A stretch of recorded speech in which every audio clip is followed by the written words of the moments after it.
आज मेरे मन में एक सवाल उत्पन्न हुआ कि मोदी राज और राम राज में बेहतर कौन था। इंसानियत के लिए, मानवता के लिए सबसे अच्छा मोदी राज है या राम राज था। मोदी राज का कानून भी सबके सामने है और रामराज का कानून भी किताबों के अंदर, धार्मिक पुस्तकों के अंदर लिखा हुआ है। अब एक समझबूझ वाला आदमी दोनों के दरमियान फैसला कर सकता है कि लोगों के लिए, लोगों के हित में फ़ायदामंद कौन सा राज रहा है, किसकी हुकूमत रही है। राम जी की हुकूमत 11,000 साल तकरीबन लिखा हुआ है और मोदी जी अभी हुकूमत कर रहे हैं। तो दोनों को देखना है, दोनों के बारे में देखना है। अभी जो कानून है देश का वो हम सब जानते हैं। मोदी राज हो, योगी राज हो। अभी आप देखें मोदी जी को एमपी के अंदर एक राजपूत को हटा करके एक शूद्र को वहाँ का राज दे दिए हैं। इसी तरह से मध्य प्रदेश में एक और कौन है इलाका है, छत्तीसगढ़ शायद के, वहाँ एक ब्राह्मण को हटा करके एक आदिवासी को बैठा दिए हैं। तो ये मोदी राज के अंदर हो रहा है। तो कहने की बात यह है कि मोदी राज के अंदर खुद मोदी जी को आप देख लें कि मोदी जी एक शूद्र, मतलब शूद्र जाति से आते हैं, निचली जाति से आते हैं। खुद मोदी जी भी कहते हैं कि हम ओबीसी, वो शूद्र जाति से हैं। तो इस चीज़ को भी आप नज़र में रखें, फिर दोनों को देखें कि कौन सा राज अच्छा है। उसके बाद आप दूसरे क्षेत्रों के अंदर भी देख लें, इंडिया के मुख्तलिफ़ क्षेत्र में जहाँ जहाँ किन किन लोगों की हुकूमत है। जैसे यूपी में कुछ ज़माना पहले मायावती जी की हुकूमत रही है, उसके बाद अखिलेश जी की हुकूमत रही है, इनके पिताजी की हुकूमत रही है। इसी तरह से बिहार में नीतीश कुमार की हुकूमत रही है और तेजस्वी नहीं, लालू की, राबड़ी की, इन लोगों की हुकूमत रही है।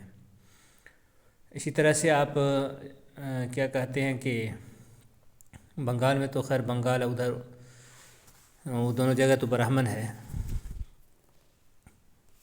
इधर आप झारखंड में देख ले तो यहाँ आदिवासी है। तो इसी तरह से आप देखते जाएं तो हर जगह बहुत सी जगहों पे निचली जाति की हुकूमत रही है। तो इनकी भी हुकूमत को आप देख लें और राम जी की हुकूमत को भी देख लें और फिर कहें कि दोनों में किसकी हुकूमत अच्छी थी। बिहार के अंदर सबको बराबरी का हक़ और सबको हर चीज़ में बराबरी का कानून बन गया है, पास हो गया है। इसी तरह से हिंदुस्तान में तो खैर बराबरी है ही सब। तो ये सब, इन सब चीज़ों को नज़र में रखते हुए हम आपको अब रामराज में ले चलते हैं कि रामराज का कानून कैसा था। ये जो पुस्तक आपके सामने खुली हुई है ये रामराज का कानून है, रामराज का संविधान है। इसलिए आप इसको देख सकते हैं। मैं इसको थोड़ा सा हल्का करता हूँ ताकि ज़्यादा नज़र आवे। देखिए रामराज का कानून क्या है।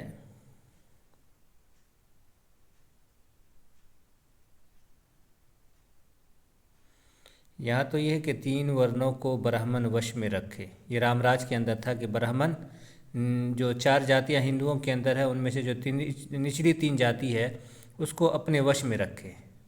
ये रामराज के अंदर था। ब्राह्मण का कानून चलता था। आगे है कि ब्राह्मण उनको जिस धर्म का उपदेश दे राजा उसे प्रचारित करे। यानी ब्राह्मण जो कह दे उसी को राजा मान करके उसी को पूरे इलाके के अंदर ये करे। तो ये ब्राह्मण का ये था। आगे देखते हैं।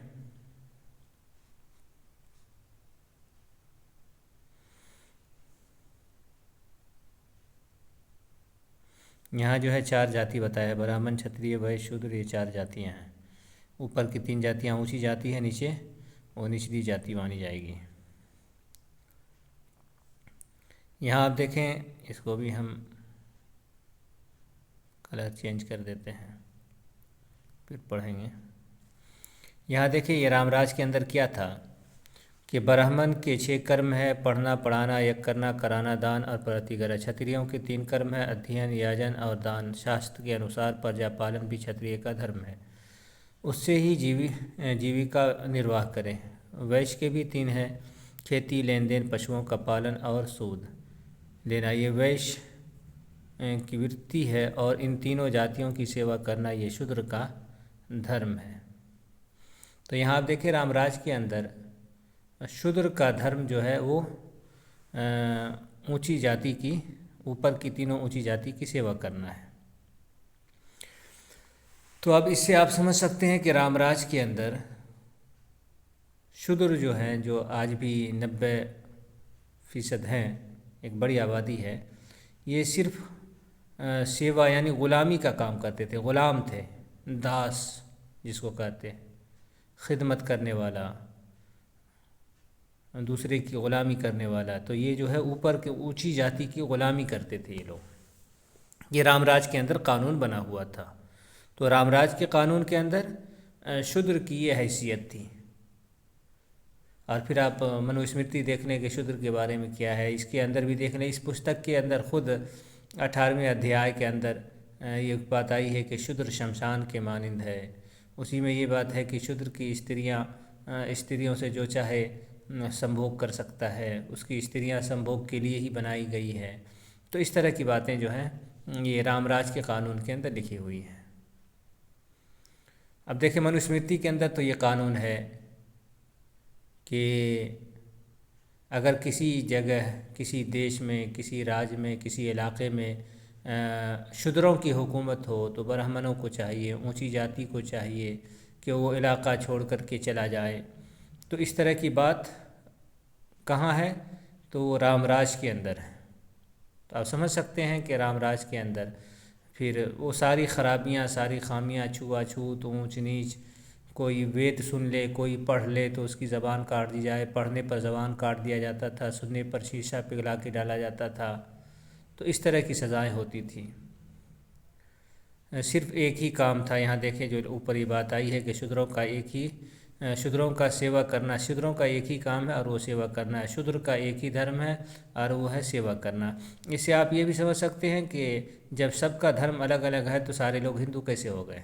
शूद्र का धर्म सेवा करना, वैश्य का धर्म कारोबार करना, और क्या कहते हैं ब्राह्मण का धर्म जो है वो पढ़ना पढ़ाना वगैरह, क्षत्रिय का कर्म जो है ये क्या कहते हैं कि रक्षा करना, हिफाजत करना, हुकूमत करना।